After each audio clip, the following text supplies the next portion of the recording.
আসসালামু আলাইকুম। শুটকি মোটামুটি আমরা সকলেই অনেক বেশি পছন্দ করি। আজ আমি লইটা শুটকি দিয়ে বেগুনের একটি রেসিপি নিয়ে হাজির হয়ে গেলাম। এজন্য একটি পাত্রে আমি পরিমাণ মতো তেল দিয়ে এর মধ্যে আমি ধুয়ে রাখা শুটকিগুলো দিয়ে দিলাম।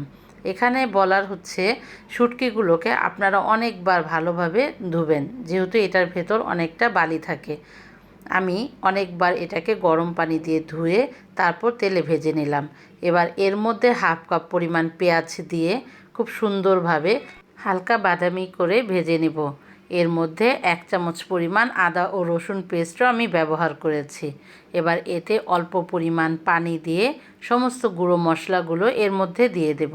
প্রথমে আমি স্বাদ মতো লবণ দিয়ে এর মধ্যে 1 চামচ পরিমাণ হলুদ গুঁড়ো ব্যবহার করেছি।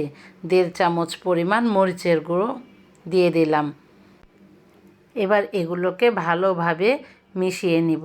আমি ধনিয়া গুঁড়োটা দিতে ভুলে গিয়েছিলাম, এজন্য এবার এর মধ্যে 1 চামচ পরিমাণ ধনিয়া গুঁড়ো দিয়ে দিলাম। দিয়ে সমস্ত উপকরণগুলোকে খুব ভালোভাবে তেল উঠে আসা পর্যন্ত কষিয়ে নিব।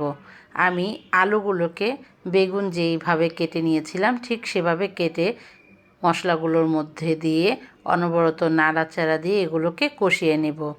হালকা সিদ্ধ হওয়া পর্যন্ত অপেক্ষা করব। এ সময় যদি আপনাদের একটু পানি দেওয়া প্রয়োজন হয় তবে একটু পানি দিয়ে আলুগুলোকে কষিয়ে নেবেন। আমার মোটামুটি পানি ছিল, সেগুলো দিয়েই আলু কষানো হয়ে গেছে। এবার এতে কেটে রাখা বেগুনগুলো দিয়ে দেব। সবগুলো উপকরণ খুব ভালোভাবে নাড়াচাড়া দিয়ে ঢাকনা দিয়ে ঢেকে আমি 10-12 মিনিট এটাকে খুব ভালোভাবে কষিয়ে নেব। দেখতেই পাচ্ছেন কিছুটা পানি কিন্তু ছেড়ে দিয়েছে। এবার এগুলোকে খুব সুন্দরভাবে কষিয়ে নিয়ে দেখব অনেকটাই সেদ্ধ হয়ে এসেছে। এবার এতে রসুনগুলোকে আমি একটু বড় বড় করে কেটে নিয়েছি, সেগুলো দিয়ে দিলাম। আর চিড়ে রাখা কাঁচামরিচগুলোও দিয়ে দিলাম। সমস্ত উপকরণ দিয়ে আমি হালকা কুসুম গরম পানি এখানে ব্যবহার করেছি। মাখো মাখো পানি দিয়ে এটাকে আমি ঢাকনা দিয়ে রান্না করব আর 10-12 মিনিট। তাহলেই কিন্তু আমার রান্নাটা কমপ্লিট হয়ে যাবে।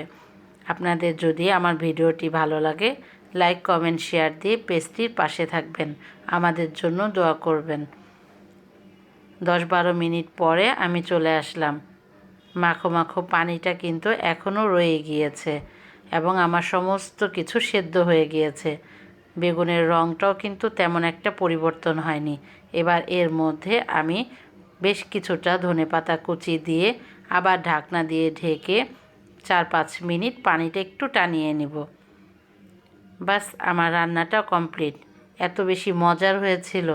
আপনারা যারা শুটকি মাছ পছন্দ করেন তারা অবশ্যই বাসায় এটি ট্রাই করবেন। আমি একটি সার্ভিং ডিশে এগুলোকে সার্ভ করে নিলাম। আপনাদের অনেক বেশি ভালো লাগবে এই রেসিপিটি। বাসায় অবশ্যই ট্রাই করবেন। ধন্যবাদ সকলকে।